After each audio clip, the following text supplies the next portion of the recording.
Pull up, grab the fuel nozzle, and get ready to fuel up on trends and strategies to grow your travel center business in this episode of The Truck Stops Here, brought to you by NATSO. Now, here's your host, Amy Toner.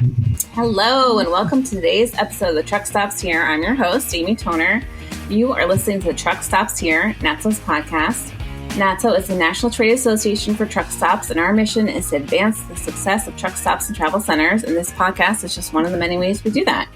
Today, our guest is Bernie Erickson. He's the Chief Marketing Officer and Director of Information at FSGI, a NATSO Allied member. Hi, Bernie. Hello, how are you, Amy? Good. The NATSO Foundation is working on some education and insight for truck stops on sustainability, which is why I invited him specifically today. I know you guys are doing a lot of great stuff in that space and are a trusted vendor member for our members. As I said when I reached out to you, NATSO members, truck stops are open 24 hours a day, and so they have a lot of opportunity to cut down on the power and the lighting and the water because they're open all the time, and it's good for the environment and it's good for their business as well. So I'm hoping today we can dive into a few of those issues. Sure. Okay, so let's start with the first question being, what should every truck stop be doing to be more sustainable?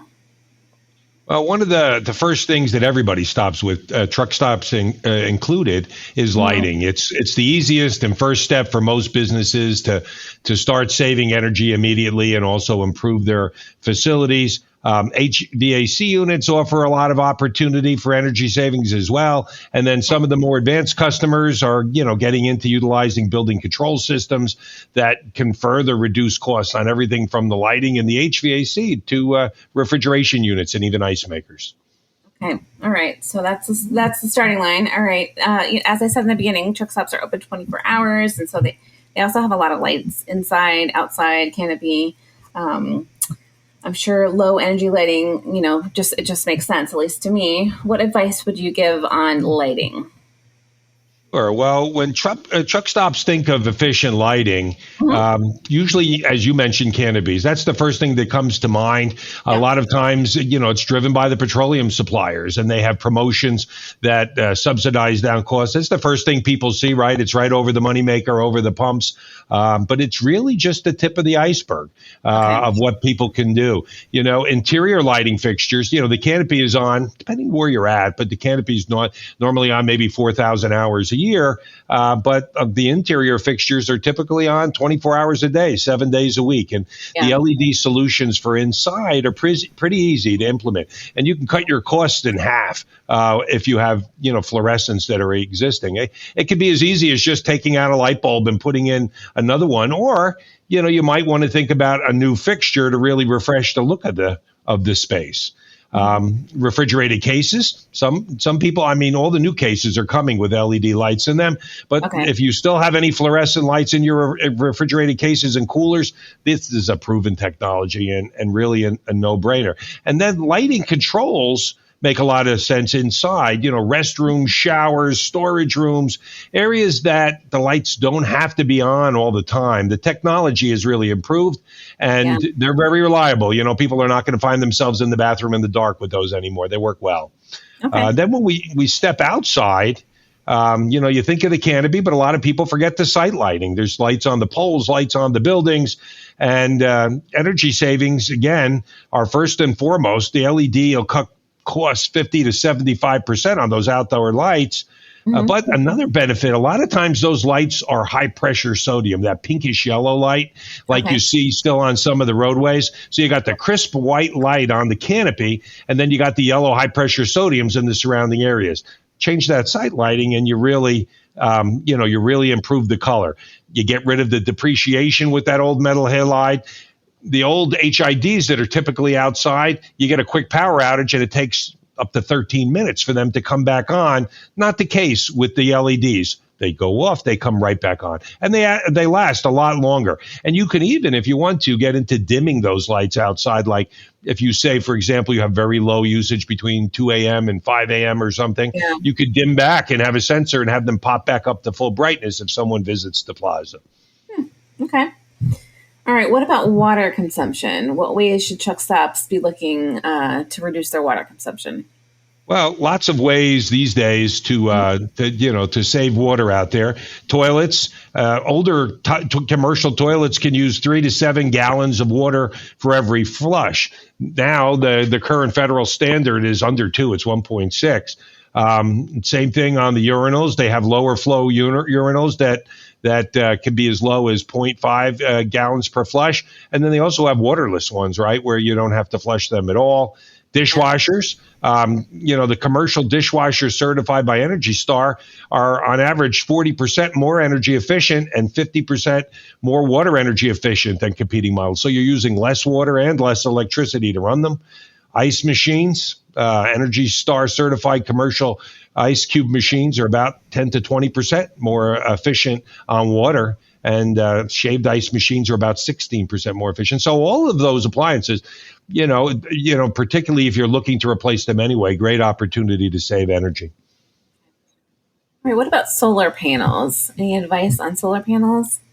Solar panels are interesting. Solar is sexy. Everybody loves solar. Everybody loves saying, but it's interesting because in some places it makes sense. In some places it doesn't. When I think of solar panels, I think of big warehouse roofs and putting them on the top. But they're great hosts for it. But of course, the roof on the top of a canopy and a truck stop, not that great. But if you have a large parcel of property, ground mounted, and you may have seen these, where if you have a large field, if property's cheap, it's probably not going to be in the more urban areas. But you can put a ground mounted system out there. In Santandela, California, for example, Love's just installed the 300,000 kilowatt annual production unit, that's equal to about 30 times the average household usage of energy. They're expensive. Solar is expensive. The bang for the buck. You can't compare solar for lighting. But what really happens out there on solar now, there's a lot of companies that are focused in on places where solar subsidies are good. And these could either less likely be rebates, but more be SRECs where the states require the utilities to have a certain amount of solar. And if you're producing, you can get paid for what you're producing, even though you're using it yourself. And so these companies will do what's called PPAs, power purchase agreements. They'll do the whole deal. They'll buy it, they'll supply it, they'll run it, and you just enter into an agreement to buy the power for them at a fixed rate for typically somewhere around 15 or 20 years. So it is an option for you if you do have that space for a ground-mounted system and you're in one of those states that has good SRECs. Okay. What about an energy audit? Is that something that you recommend? That's a great way to get started. Even if you've had one in years past, it's amazing how fast technology is changing, right? And on top of that, how the subsidies are changing. Part of it, brought by a lot of the economic stimulus that's coming down, right?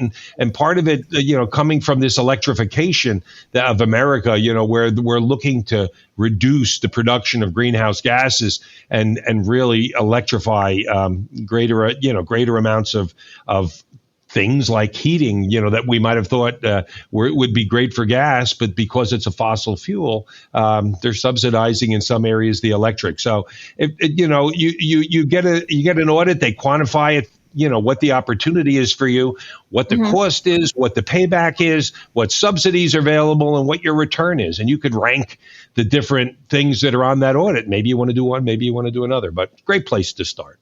Okay.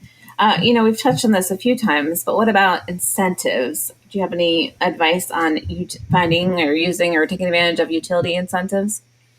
Yeah, the incentives are great. And as I mentioned earlier, with a lot of the federal monies coming down, they're more enhanced than ever, right? And I know you guys have been doing podcasts on a lot of the incentives on EV charging, but it's on lighting.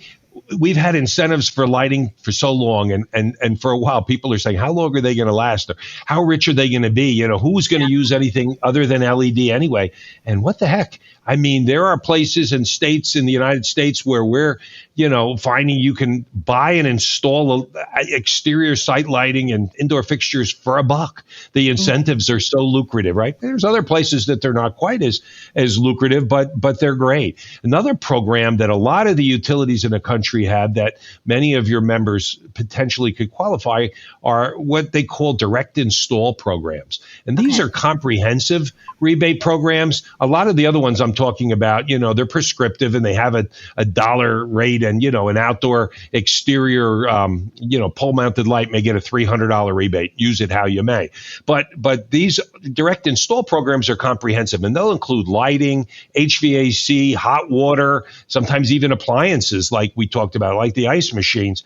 And they typically cover 70 to 80% of the cost of the installed cost of the whole project. And in many cases, you could pay the balance back over a couple of years with no interest on your electric bill. So you're making money every month.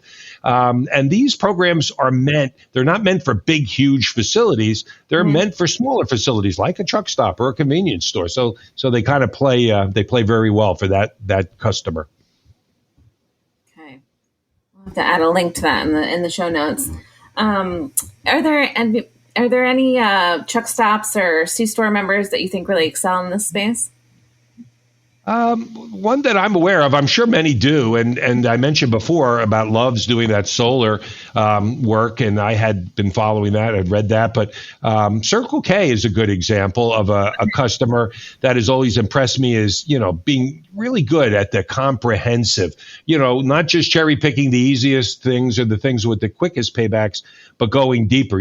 They've done the traditional lighting, the canopy lights and the interior store lights and things like that. But they've also installed central control systems that help control not only the lighting and the HVAC, but also refrigeration units, cookers, ice machines, soda fountains, even that little Slurpee-like device. I forget what they call it, but it even monitors that device, lets them know when it's running out of syrup. But they initially, when they put these control systems, they saw energy usage drop around 2.5% or 3%. And you might say, well, that doesn't sound like as dramatic as lighting, but this is across their whole energy savings bill, right. And it's in addition to the lighting. And they started monitoring and managed the temperature and the power to the lights, and that savings was attributed to that. However, they started collecting the data on what and how things were being used. And they got some third parties involved, and they instituted corporate temperature set points for HVAC across their whole portfolio. And they started, in addition to saving energy, they started to be proactive, spotting problems that could cause potential downtime. Knowing that something was going to have a problem, they ended up taking preventative measures and reducing the amount of maintenance truck dispatches that they had. And in the end, they started to see operational savings that approached 10 to 15% per store. Now, this is in addition to the energy savings on the lighting, which was producing 40 to 75% savings on the lighting. So that's what I call really being efficient and taking a total big picture approach. Absolutely. Okay, I have a few fun questions that we're going to end with. But before we do that, they're very easy. I like to surprise people with them. It's more fun that way. Can you tell people a bit about your company? I'm so excited to talk about education. I always jump into that. But before we leave, I want to make sure people know about what you guys do and how they can get a hold of you. Because like I said, you guys are a NATSO member and you're an important partner of ours. Sure. So FSG, we're kind of a unique animal out there. We are an electrical contractor. We're the 13th largest electrical contractor in the United States. And we're kind of unique in that we cover the whole continental U.S., Alaska, Hawaii, and Puerto Rico. We self-perform in about half of that footprint, but we have 2,800 affiliates that fill in the blanks. So we promise to be 30 minutes from anyone in that area, and we can give pricing for that whole geography. We're one of the top lighting distributors in the United States. So we sell and stock product, lighting and EV chargers. And we were at NATSO Connect this spring, talking to a lot of the members about EV chargers. And then we also work with the utilities. We run rebate programs. So we're very interlaced into that. We have a network operations center where we do building automation and control. We have a sign manufacturing division, so we build and service signs. So we're kind of really vertically integrated and kind of a unique partner where you want a solution that does it all. We also are very much involved in this energy space, doing turnkey retrofits and doing designs and installs. We have a webpage. Our website is fsg.com, but fsg.com/NATSO, NATSO, you know how to spell it, brings you right to our NATSO page. And we have all kinds of helpful links for members and ways to reach us there. Okay, great. I'll add that to the link so people get it. Okay. All right. Before we go, a few easy questions. What is your go-to on the road snack? My go-to on a road snack: liquid beverage or true snacking. I mean, I'm addicted to Lipton unsweetened iced tea, pure leaf iced tea, and love that product. Always have a jar with me, and I buy it by the case. But whenever I'm stopping at a roadside truck stop, that's what I'm going in to get normally. Okay. Do you prefer to ride or drive? I prefer to drive. Yeah, I'm one of those guys that likes to be in the driver's seat. It makes it go a lot quicker for me. Okay. And how do you take your truck stop coffee? I take mine milk, no sugar. Okay. And then last question is, do you think it's truck stop, travel center, or travel plaza? Because our customers go across, but I'd say truck stop. Okay. If I had to pick my number one. All right. Thank you, Bernie. And thanks for everyone for listening today. You can find us online at natso.com/podcast. If you want to be on the podcast or have any questions for us, reach out to me at editor@natso.com. All right. Thanks, Bernie. Thanks so much. Have a great day. The Truck Stops Here was brought to you by NATSO, the association representing truck stops and travel centers. Visit natso.com for more information. The Truck Stops Here is produced by NATSO in collaboration with Human Factor. Producers are Amy Toner and Darren Schulte.